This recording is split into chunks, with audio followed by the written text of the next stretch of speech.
Gente, abra a tua Bíblia em Mateus capítulo 16, versículo de número 13. Mateus capítulo 16, versículo de número 13. Quero mais uma vez lembrar para você estar se inscrevendo no nosso canal, ativando o sininho e esperando as notificações aí e compartilhando estas mensagens. Mateus 16, versículo 13, e eu quero mais uma vez rogar para você deixar a sua Bíblia aberta nesse capítulo, tá bom? A partir do versículo 13 aí, nós vamos estar meditando nessa noite em cima de alguns versículos desse capítulo. Deixa o seu smartphone, o seu aplicativo, o seu app aberto aí, exatamente nesse texto de Mateus 16. Eu vou ler o versículo 13, mas quero que você mantenha a sua Bíblia aberta aí. Indo Jesus para os lados de Cesareia de Filipe, perguntou aos seus discípulos: quem diz o povo ser o Filho do Homem? Amém? Quem diz o povo ser o Filho do Homem? Queridos, nós vamos meditar nessa noite sobre um ditado clássico, hein? Esse ditado ele é antigo, ele é fruto da língua latina. Vou até falar em latim aqui esse ditado para vocês saberem de como ele é antigo. Ele é um ditado clássico. Vox populi, vox Dei. É um ditado da língua latina isso. A voz do povo é a voz de Deus. Muita gente diz que esse ditado é um ditado verdadeiro. Na minha experiência, eu sempre ouço esse ditado quando a vontade da maioria prevalece e depois é compreendida que foi bom para essa maioria. Então, geralmente a gente ouve isso. Acontece uma coisa, a galera se deu bem, aí alguém fala, é a voz do povo, é a voz de Deus. Mas, bora pensar nesse antigo dito que veio lá dessa língua, já que não é mais usada, vox populi, vox Dei. Vocês sabiam que o pastor Arlindo fala até em latim agora, né? Não falo latino, eu falo latim. E vamos aprender diante da palavra de Deus. Gente, olhando para esse texto, nós vamos ver uma realidade assim. Quando que a voz do povo é a voz de Deus? Quase nunca. Como diz o meu amigo Joel, ele diz assim, a voz do povo é a voz do povo, a voz de Deus é a voz de Deus. Mas quando que a voz do povo é a voz de Deus? Quase nunca. No caso que nós estamos aqui, Jesus está fazendo uma pesquisa de opinião pública sobre ele nesse capítulo. Ele então pergunta e faz essa pergunta: o que estão dizendo sobre mim? A resposta do discípulo eles disseram, versículo 14, acompanhe comigo: uns dizem que o Senhor é João Batista, outros dizem que o Senhor é Elias, outros dizem que o Senhor é Jeremias, ou um dos profetas. Então a gente percebe que o povo estava errado, Jesus não era. Então a voz do povo não é a voz de Deus. E nós temos exemplos clássicos, gente, de que essa palavra que veio do latim, quando a gente vai para a Bíblia, pelo menos dois grandes exemplos clássicos assim, a gente vê que a voz do povo não é a voz de Deus. Vocês lembram da passagem da construção de quando Arão fez o bezerro de ouro? Quando Arão fez o bezerro de ouro, uma hora você pode ver isso lá em Êxodo capítulo de número 32 e Deuteronômio 31, ele fez debaixo da pressão da voz do povo. O povo começou a pressionar, a pedir para ele fazer aquilo. Então, a voz do povo não é a voz de Deus. Outra passagem clássica da Bíblia é quando a multidão de Israel pede a Deus um rei. Bem no período do juizado de Samuel, lá em Samuel capítulo de número 8, 1 Samuel 8, você vai encontrar o povo pressionando, falando para Samuel: nós queremos ser iguais às outras nações, nós queremos ter um monarca, nós queremos ter um rei. Então a voz do povo não é a voz de Deus em quase toda a passagem bíblica. Mas tem um momento, gente, Eu quero chamar a atenção de vocês para isso. Misteriosamente, esta hora, a voz do povo foi a voz de Deus. Sabe quando? Uma das únicas vezes, quando em Mateus 27 e 22, o povo gritou diante de Pilatos: crucifica-o, crucifica-o, crucifica-o. Misteriosamente, queridos, ali o povo estava falando a voz de Deus. Era aquilo mesmo. E um outro momento, no mesmo capítulo, o povo ainda diz parece que é uma insanidade, a gente fica contra aquela multidão, não é? Mas na verdade eles estavam sendo proféticos, eles estavam dizendo a voz de Deus ali. E o versículo de número 25, do mesmo capítulo de Mateus 27, a Bíblia diz assim: e todo o povo respondeu: caia sobre nossas cabeças o seu sangue e sobre os nossos filhos. Voz de Deus. Caiu sobre nós aquele sangue, caiu sobre toda a humanidade aquele sangue. Pouquíssimas vezes, mas nesse momento, ainda que fosse resultado de uma ira, de uma raiva, ainda que fosse incitados pelos líderes religiosos, naquele momento crucial, a voz do povo foi a voz de Deus. Mas raramente isso acontece. A voz do povo não é a voz de Deus. Mas tem mais vozes nesse texto. Acompanhe comigo, por favor, a proposta que trago para vocês, quando Jesus então quer saber dos discípulos. Olhe comigo para o versículo de número 15. Disse-lhe Jesus: e vós? Perguntando diretamente para os seus discípulos. E vós? E você, meu irmão, minha irmã? E vocês que estão aqui? Quem dizeis que eu sou? Pedro então, a Bíblia diz no versículo 16, olhe comigo. Pedro então respondeu: tu és o Cristo, o Filho do Deus vivo. Imediatamente Pedro é elogiado. Jesus diz: bem-aventurado és tu, Simão Barjonas, porque tu não revelou a carne nem o sangue, mas meu Pai que estás nos céus. A gente ouve uma voz aqui, irmãos, e a voz do discípulo de Cristo tem que ser sempre a voz de Deus. A voz de quem conhece Jesus tem que ser sempre uma voz que representa Deus. Pena que nem sempre é assim, não é? A voz de Deus é representada aqui nesse texto pela voz de Jesus. Você quer ouvir a Deus? Eu vou orar para ouvir a Deus. Você quer ter uma certeza de que Deus vai falar com você? Ouça a voz de Cristo através da sua palavra. Leia o que Jesus disse. Irmãos, tem 3 momentos no Evangelho que você vai ouvir a voz literal de Cristo. Ele falando. Sermão da montanha, Mateus 5, 6 e 7. As parábolas de Cristo. Aquelas palavras, você vai ouvir a voz de Deus. E o sermão dos últimos tempos.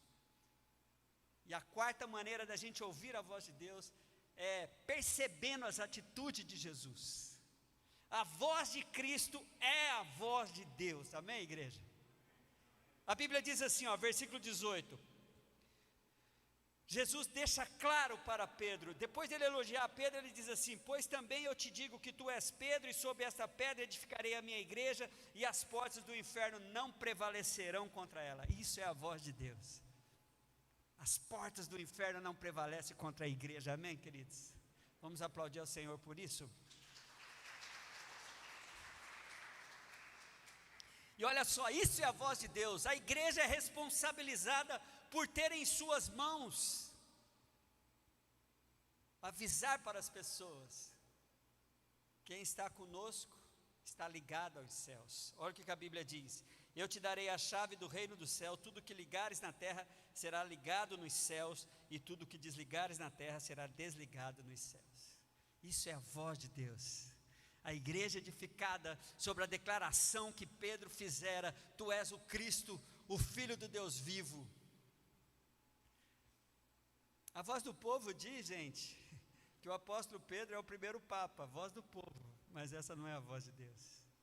Jesus nunca edificou a sua igreja sobre um indivíduo, ele edificou a sua igreja sobre a declaração que o indivíduo fez. Qual foi a declaração que Pedro fizera? Tu és o Cristo, Filho do Deus vivo.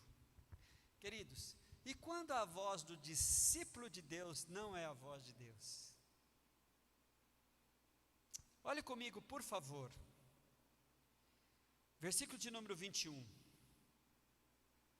Desde então começou Jesus a mostrar aos seus discípulos que convia ir a Jerusalém e padecer muitas coisas dos anciãos, e dos principais, dos sacerdotes e dos escribas, e ser morto e ressuscitar no terceiro dia. Olha o versículo 22. Então Pedro, chamando à parte, começou a repreendê-lo, dizendo: nunca, Senhor, isso nunca te acontecerá. Jesus virou e disse para Pedro: para trás de mim, Satanás, você é uma pedra de tropeço para mim, e não pensa nas coisas de Deus, mas nas coisas dos homens.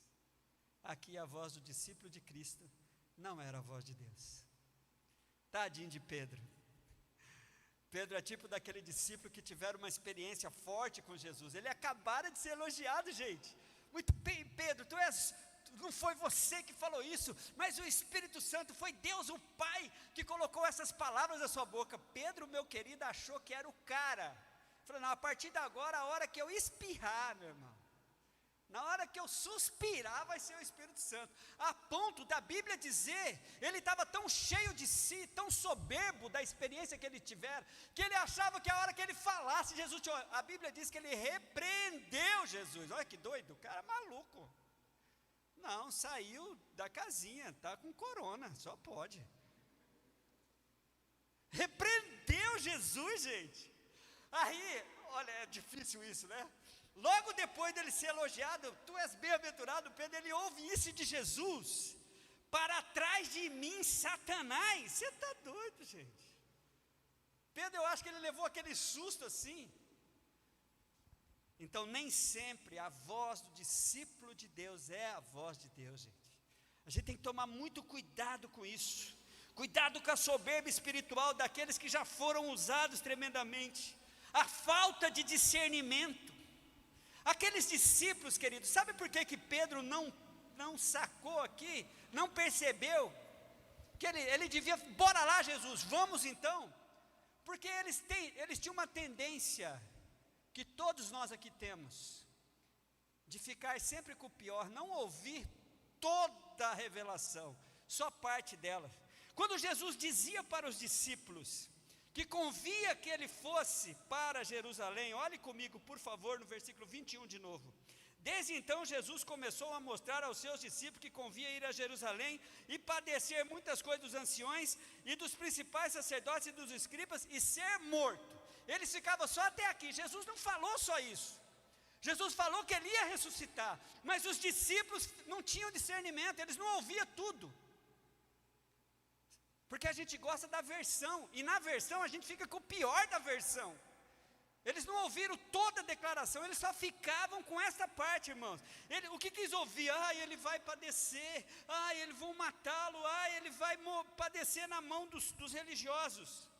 Falta de discernimento, falta de ouvir a verdade por inteiro. E nós temos essa tendência, gente, de ficar com o pior. A gente fica com o pior. A ponto de quando a gente quer dar uma de soberbinho assim, a gente cai numa besteira e fala assim: e aí, Márcio, tudo bem? O Márcio: tudo bem, pastor, se melhorar, estraga. Pelo amor de Deus, cara. Márcio nunca falou isso para mim, tá, irmãos?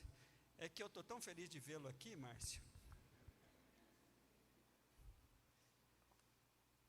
Pelo amor de Deus, se melhorar, estraga, para com isso.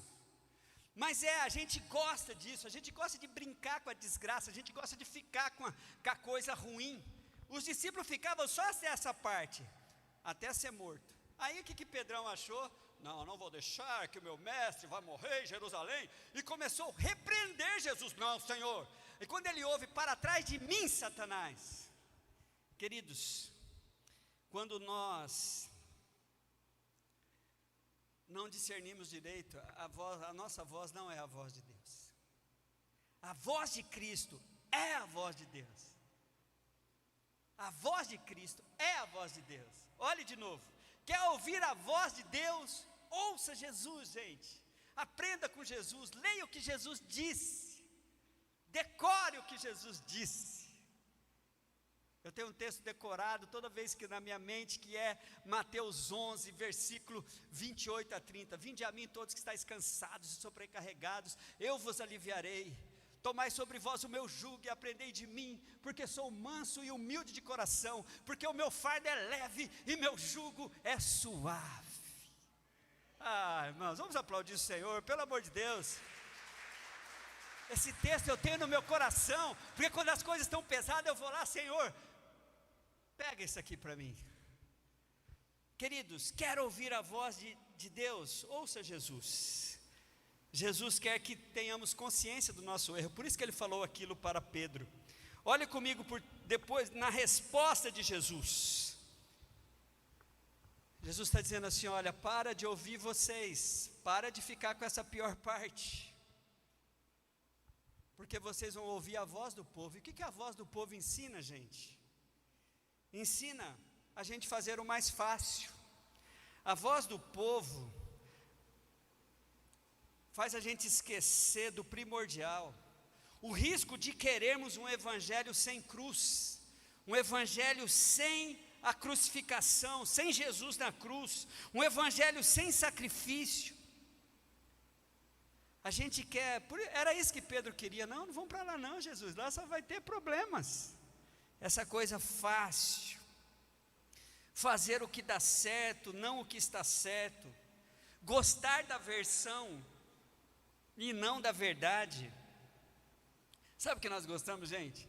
De pelo menos mais 2 ditados. A gente gosta de ver o circo pegar fogo, quer ver o pau cair a folha, é isso que a gente quer. Por isso que Pedro estava tentando impedir Jesus daquilo.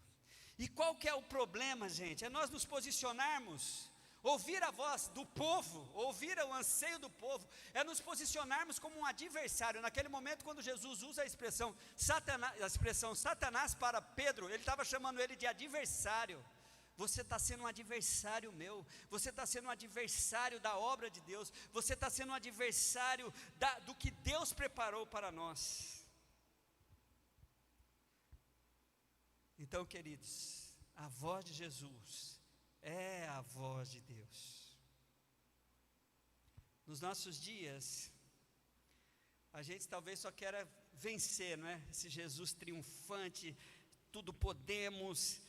Mas antes do triunfo que Jesus conquistou para nós na cruz, tem um caminho para seguir.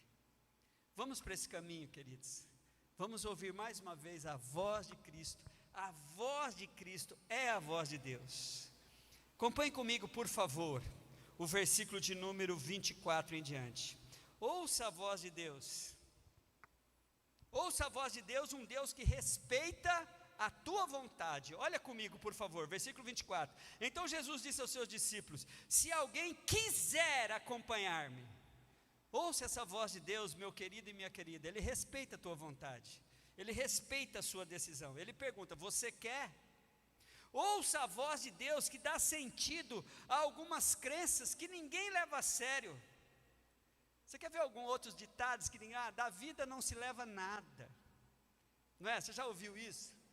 A gente canta isso, mas ninguém leva a sério isso. A gente pensa que vai levar muito, mas ouça a voz de Jesus quando ele deixa bem claro: para nós encontrarmos a verdadeira vida, a gente realmente tem que considerar que essa nossa vida não serve para nada. Vê o versículo 25 comigo: pois quem quiser salvar a sua vida, perderá, mas quem perder a sua vida por minha causa, a encontrará. Gente, realmente, você quer encontrar a verdadeira vida?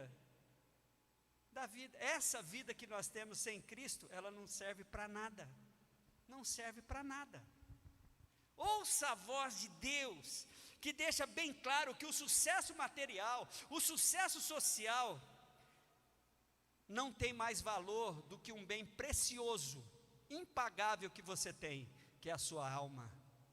Ouça a voz de Deus, ouça a voz de Cristo dizendo isso. Olhe comigo, por favor, para o versículo de número 26. Pois que adiantará o homem ganhar o mundo inteiro, gente? É possível isso. É possível a pessoa ser uma pessoa de sucesso, ser uma pessoa que alcance todos os patamares. Mas de que vale o homem ganhar o mundo inteiro e perder a sua alma? O que o homem poderá dar em troca da sua alma? Nada. Só tem uma coisa que vale tanto quanto a alma, a própria alma, que é entregue para Jesus, porque Ele fez isso por nós. De que vale? Aí as pessoas imaginam que a bênção de Deus está nos bens materiais. Também estão, mas não só lá. Porque é possível, gente, ganhar-se o mundo inteiro e perder a alma. A coisa mais valiosa que nós temos só pode ser pago com a própria vida, e Jesus pagou esse preço pela tua alma. Ouça a voz de Deus então. Você lembra de que vai ter um dia de prestação de contas, irmãos? Ouça a voz de Deus, que nos lembra que tem um dia que vamos prestar contas, seremos julgados, e no dia desse julgamento vai ser cobrado uma obra só, que é possível a todo ser humano fazer essa obra. Uma obra só,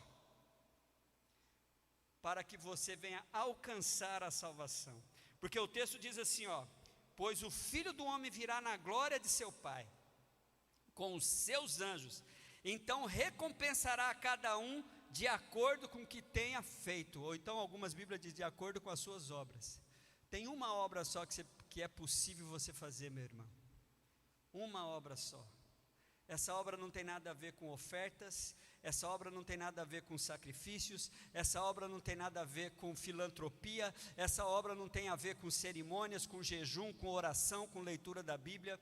Essa obra se chama fé e amor.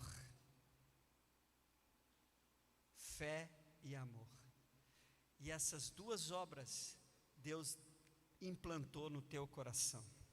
A fé que nos leva a amar quem nos ama. A fé que me dá forças para demonstrar o quanto eu amo a Deus. E esse texto de Marcos 12:30 ser uma realidade na minha vida. Amarás, pois, o Senhor teu Deus de todo o teu coração, de toda a tua alma, de todo o teu entendimento e de todas as tuas forças. Essa é a única obra que vai ser cobrada no dia do julgamento. O que você fez com a sua fé? Essa fé estimulou você a amar o autor e consumador dela, Senhor Jesus Cristo, e consequentemente, você então amou a quem esse Deus ama. Ouça a voz de Deus, ouça a voz de Deus. E eu quero concluir, queridos, reforçando. Vox populi, vox Dei. Pode ser antiguinho, pode ser bonitinho de falar, mas é uma grande mentira. A voz do povo não é a voz de Deus. A voz de Cristo é a voz de Deus. Amém? Vamos aplaudi-lo por isso? Fiquem em pé, querido.